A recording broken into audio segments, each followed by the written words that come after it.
Pemirsa, pasca kebakaran, puluhan warga gotong royong membantu korban kebakaran untuk membersihkan sisa puing rumah dan mencari barang yang masih bisa digunakan. Sementara itu, korban kebakaran masih belum mendapatkan bantuan dari pemerintah.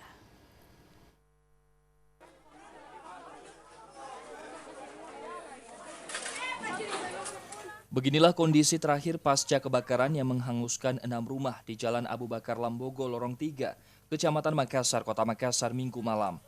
Puluhan warga berbondong-bondong membantu korban kebakaran untuk membersihkan sisa kebakaran dan memisahkan barang yang masih bisa digunakan. Salah satu pemilik rumah, Sudi, mengaku pada saat kebakaran dirinya hanya bisa menyelamatkan surat tanah dan selebihnya habis terbakar. Sementara itu hingga pagi tadi belum ada bantuan pemerintah setempat kepada korban kebakaran. Bersihkan. Dari kebakarannya ada yang selamat tidak? Barang-barang Habis semua. Sisa surat bawa keluar apa?